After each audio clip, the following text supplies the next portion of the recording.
Hello everyone, my name is dietitian Aanchal और आज हम बात करेंगे कोल्ड कफ और बदलते मौसम के बारे में। ये समय एक ऐसा समय होता है जो छोटे बच्चों से लेके बड़े बुजुर्ग तक सबको थोड़ा परेशान करता है।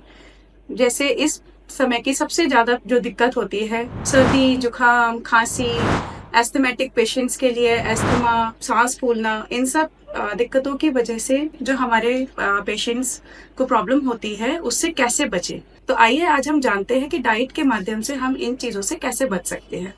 यहाँ पर मैं आपको कुछ टिप्स दूंगी कि आपको अपनी डाइट में क्या इंक्लूड करना चाहिए और क्या आपको अवॉइड करना चाहिए। जनरली होता क्या है कि जैसे ही हमें कोल्ड कफ स्टार्ट होती है तभी हम फटाफट कफ सिरप लेना या एंटीबायोटिक्स लेने का सोचते हैं। लेकिन यहाँ पे मैं आपको एक सलाह देना चाहूंगी कि हमें यहाँ पे थोड़ा सा इन सब चीज़ों को अवॉइड करना चाहिए और अपनी डाइटरी चेंजेस करने चाहिए।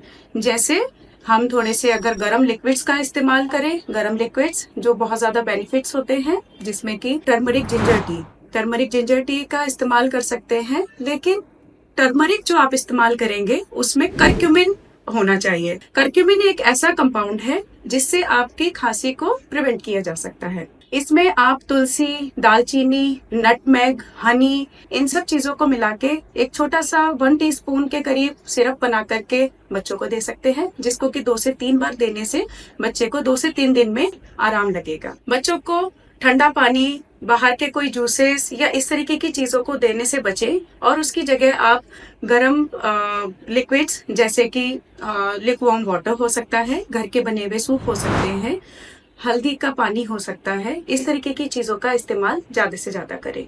इसके अलावा अगर आपका बच्चा मिडिल एज का है और वो स्टीम लेने में कंफर्टेबल है तो आप बच्चे को दिन में 2 से 3 बार स्टीम जरूर दें।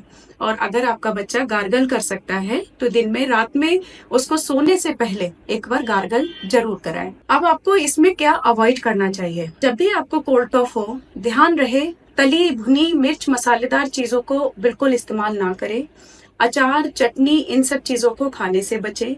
ज्यादा मिर्च मसालों का इस्तेमाल बिल्कुल ना करें, क्योंकि इन सब चीजों के खाने से आपके गले में जो खांसी की वजह से जख्म बन गए हैं वो ये सब चीजें उन जख्म को बढ़ावा देंगी।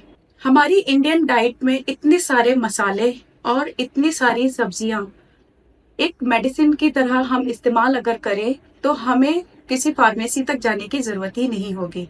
जी हाँ, आइए मैं बताती हूँ कैसे इस्तेमाल करें। हम सब लौंग के बारे में तो जानते ही हैं, जिसको कि क्लोव भी कहा जाता है।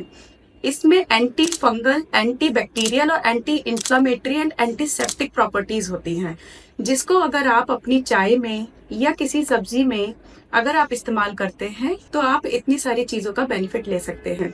अब यहाँ पर मैं आपको 5 टिप्स देना चाहूंगी कि आपको क्या क्या चीजें इस्तेमाल करनी चाहिए और क्या क्या नहीं करनी चाहिए। तो इस्तेमाल करने में आता है 1 स्पून फुल ऑफ हनी, जिसमें एंटी माइक्रोबियल प्रॉपर्टीज बहुत अच्छी होती हैं। जिंजर का इस्तेमाल जरूर करें, जिसमें एंटी इंफ्लामेटरी प्रॉपर्टीज बहुत अच्छी होती हैं।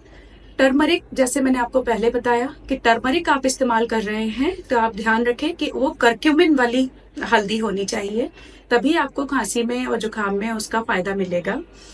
पेपरमिंट, जिसको कि हम पुदीना भी कहते हैं, उसका इस्तेमाल आप ज्यादा से ज्यादा करें। उसको आप पानी में उबाल करके या अपने दाल सब्जी में डाल करके भी इस्तेमाल कर सकते हैं। आप उसको अपने सूप में भी इस्तेमाल कर सकते हैं। उससे आपके थ्रोट को सूदिंग करेगा। अगर आप जैगरी का इस्तेमाल करते हैं तो वो आपके कंजम्पशन को रिलीव करने में हेल्प करेगा। जैगरी को आप अपनी चाय में ऐड कर सकते हैं। अगर आप अपनी चाय में शुगर ऐड करते हैं तो आप शुगर को अवॉइड करके जैगरी का इस्तेमाल करें।